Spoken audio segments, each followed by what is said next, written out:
welcome to another video from WildlandSaw. Just wanted to do a quick review of 5C OHLEC.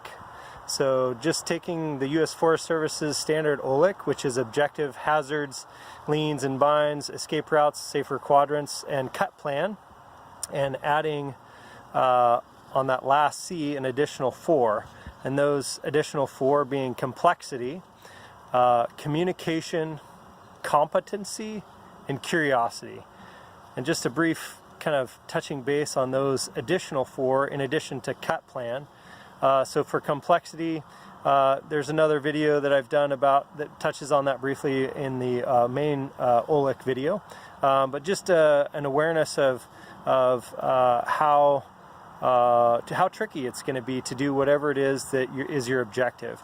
Are there things about the material that's new to you? Is it a training environment? Is just kind of what is your gut telling you?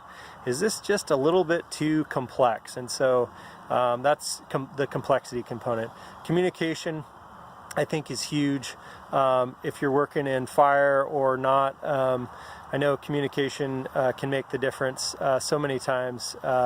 And for me, one of the things, just a simple way of communication is that with power heads running anyways, with chainsaws, that I need to hear something really loud or have somebody throw a stick at me. So I talk to swampers or whatever and say, hey, for my communication plan is going to be this or that. Which means, do this thing so that I can see you, or throw something at me, or throw something in my vision.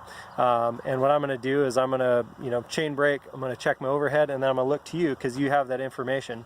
But anyways, just having a clear communication plan, and even to the extent of your morning briefing, your tailgates, before you go out in the environment to work.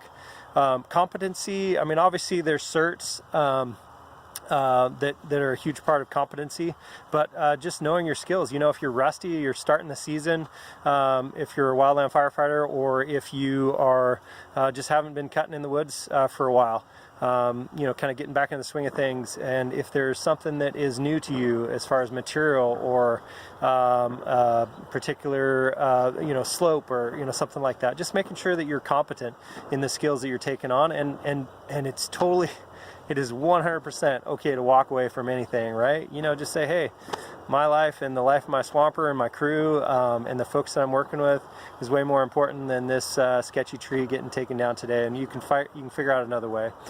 Curiosity, and that's the biggest one for me, and that's why I have this Curious George on my helmet. May seem kind of silly, but it just keeps me overall I would say situational awareness almost. For example, if I pinch my bar, for me, that's a moment of curiosity. So I take a chance, because what that means is there something that is different from what I thought it was going to be, right? And so I need to reevaluate. And so for me, staying curious about the people that I'm working with, how is their health?